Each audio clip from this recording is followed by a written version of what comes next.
Күйеуім вахтаға кеткен түні үйдің іші тым-тырыс болып қалды. Күнде теледидардың дауысы, шәйнектің ысқырығы, оның шайың дайын ба дегені жетпей тұратын сияқты еді. Бірақ сол жолы тыныштықтың өзі маған біртүрлі күмәнді көрінді. Сағат 11-ге таяғанда есік қоңырауы безілдеп қоя берді. Түннің ішінде кім болды екен деп жүрегім атша тулап кетті. Терезеден сығалап қарасам, есік алдында күйеуімнің досы Нұржан тұр, қолында пакет, түрі сәл абыржыңқы. «Жеңеше, қорықпаңыз, менмін», деді ол күліп. «Ағаң үйге соғып шәйнек қарап кет деп еді. Мен антаң болып қалдым. Күйеуім ондай тапсырманы маған айтпайтын. Үйдің шәйнегі бұзылмаған, өзім де аманмын. Бірақ Нұржанның түрі сондай байсалды еді, тіпті күмәндануға да ұялып қалдым.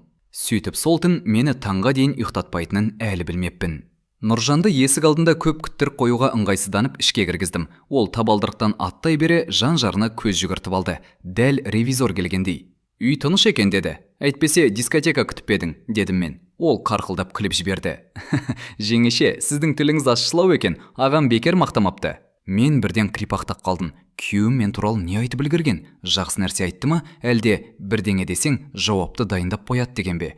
Нұржан пакетті істерге қойып, ішінен кәмпит, печенье, тіпті лимон да шығарды.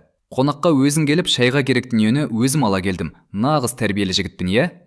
«Өзіңді өзің мақтама», дедім күліп. Бірақ шынымды айтсам, оның еркін мінезі үйдің ішіндегі ауыр тыныштықты сәл тарқатып жіберді. Дегенмен ішімде бір сұрақ тұрды. Ол расымен шәйнек қарауға келді ме, әлде басқа шаруасы бар ма? Шай қойып жүргенімде Нұржан ас үйге кіріп келді. «Көмектесейін бе?» деді. «Жоқ, көмектессең ертең жаңа шайнек алуыма тура келеді» дедім. Ол тағы күліп жіберді. «Жеңеше, мені сонша ебедейсіз деп ойлайсыз ба?» «Әзірге ойламаймын, бірақ уақыт көрсетеді».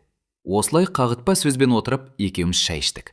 Нұржанның бір қасиеті бар екен. Сөйлесе қалсан, адамды еріксіз күлдіреді.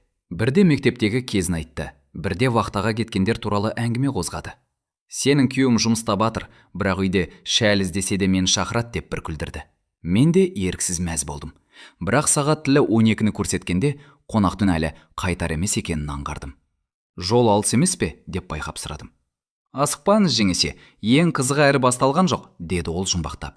Сол сәтте менің ұйқым ғана емес, күмәнім де қашты. «Қандай қызық?» дедім мен қасын көтеріп. Нұржан айналасына қарап алды да дауысын баяулатып: «Ағаңыз маған бір аманат тапсырған» деді. Мен бірден тіксініп қалдым. Күйеуім әдетте маңызды нәрсені өзі айтады. «Не аманат?» «Соған асықпай келеміз. Әуелі сіздің көңіл күйіңіз қалай екенін білейін» дедім. «Менің көңіл күйім жақсы, бірақ түнгі 12-де психолог қабылдамайды» дедім. Ол күліп отырып басын шайқады.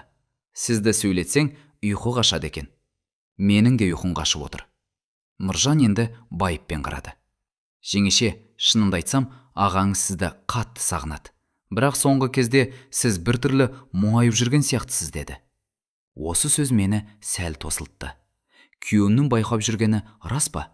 Мен шынында кейде жалғыздықтан шаршайтынмын, бірақ оны ешкімге білдірмеуге тырысатынмын. Нұржан шайын ұрттап алып, жымиып: «Бүгін сізді күлдіріп кету менің миссиям» деді. Сөйтіп сол түні ол миссиясын барынша асыра орындады.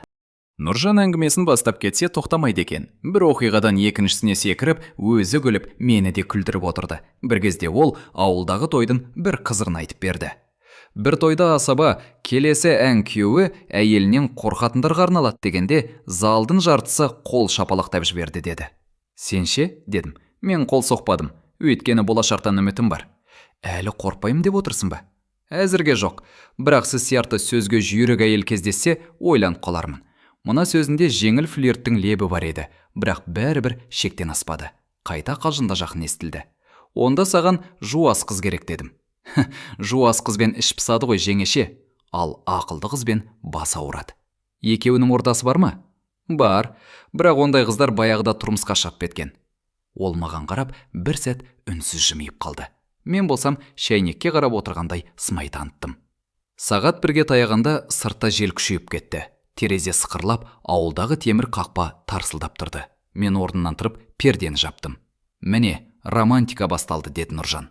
«Романтиканы қой, мына желден кейін таңертең аула сыпырам» дедім. Ол күліп алды да кенет күрсінді. «Шынымды айтсам, бүгін мен де үйге барғым келмей тұр». «Неге?» «Анам таңнан бері үйлен қашан деп миымды жеп қойды». «Сондықтан түн ортасында біреудің үйіне тығылдың ба?» «Жоқ, сіздің үй жылы екен, Әрі сіздің шайыңыз дәмді. Мен басымды шайқадым. Әзілдеп тұрғаныңды білемін. Әзілдің ішінде шындық жатады ғой. Оның көзіне қарасам, расында бір мұң бардай. Сол сәтте мен де сәл жұмсарып кеттім. Кей адамдарды жұрт күлдіргіш деп ойлайды, ал іші жалғыз болуы мүмкін. Нұржан да сондайлардың бірі ме деп ойлап қалдым. Ол әңгіме арасында күйеуім екеуінің жастық шағын айта бастады.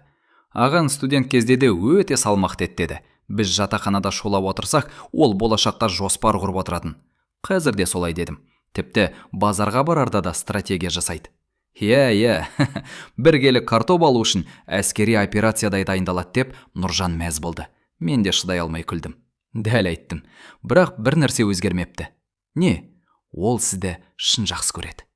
Осы сөзді естігенде күліп отырған бетім бірден бәсеңдеді. Нұржан байқап қалды да әңгімені қайта жеңіл жаққа бұрды. Айтпақшы, ағаңыз маған бір суретімізді көрсеткен. Мынау үйде ұрысса да әдем ұрысады деді. Ойбай, ол саған артық сөйлеген екен дедім қызарып. Жоқ, аз сөйлеген.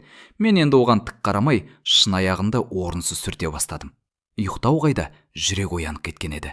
Түн ортасы ауып бара жатса да, Нұржан кетуге асықпады. Біресе күлдірет, біресе жұмбақ сөйлейді. Мен де қазір тұрып кетер деп күтумен болдым. Бір кезде жарық жыпылықтап барбы ұшпалды. Үй қап-қара түнекке батып кетті. Міне, енді нағыз кино басталды, деді Нұржан. Үндеме, қорқытпа деді мен.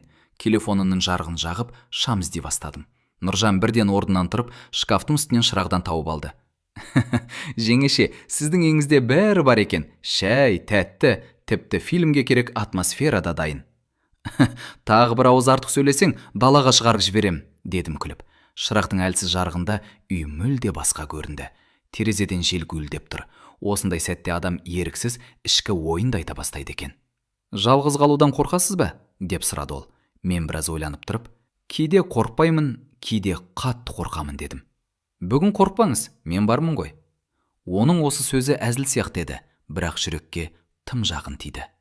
Шырақ жарығында отырып екеуміз біраз үнсіз қалдық. Үнсіздік кейде сөзден де ауыр болады екен. Мен әңгімені жеңілдеткім келіп, сен неге әлі үйленбей жүрсің өзі, дедім. Нұржан бірден жымиып алды. Сіз сияқты ақылды, әдемі, шайы дәмді қыз табылмай жүр. Болды, қазір мақтауымнан қант диабеті болып кетем. Сонда да шындық. Маған емес, болашақ жарына айт, репетицияны осы жерден бастама. Ол күліп басын изеді. Жарайды, бірақ қызбен сөйлесу өнерінді бағаладыңыз ба? 10-4. Неге аз? Артық сөйлейсін. Ал сізге оңай ма? Мен бір сәт тосылып қалдым. Күлдіретін оңайд, деп қысқа қайырдым. Ол сол жауапқа риза болғандай орындыққа шалқайып отырды. Демек, менің бүгінгі еңбегім мақталды. Алайда дәл сол кезде ауладан әлде бір тарс еткен дыбыс шықты. Екеуміз де жалт қарап селк ете түстік. Бұл не болды? Дедім сыбырлап. Жел шығар, деді Нұржан. Бірақ оның өзі де сенімсіз айтты. Тағы бір тарс еткен дыбыс естілді. Менің жүрегім зу ете қалды. Ұры емес пе? Ұры болса, сіздің үйді таңдауы өкінішті екен. Мұнда оны тек менің әңгімем күтіп тұр, деді ол. Соғанда күліп алдым, бірақ қорқыныш басылмады. Нұржан сыртқа шығайын деп еді. Мен бірден, жалғыз шықпа, деппін. Ол маған таңырқай қарап жымиды. Онда екеуміз шығамыз ба? Отбасылық патруль сияқты. Ақыры есікті ашып аулаға көз салдық. Сөйтсек, желден бос шелек домалап кетіп, қақпаға соғылып жатыр екен. Мен бірден демімді алып, міне, түндегі қылмыскер осы болды, дедім. Ұстадық қой, деді Нұржан. Бірақ бұған жаза ретінде аула сыпырту керек. Үйге қайта кіргенде екеуміз еріксіз күліп жібердік. Қорқыныштың өзі кейде күлкіге айналады екен. Бірақ сол сәттен кейін ұйқы мүлде қашты. Үйге кірген соң Нұржан ас үй үстеліне шынтағын тіреп маған қарады. Жеңеше, сіз батыл екенсіз деді. Мен бе? Шелектен қорыққан адам батыл болмайды. Жоқ, жалғыз үйде отырып та сынбайсыз. Көбісі мұндайда жылап жіберер еді. Жылауға уақыт жоқ.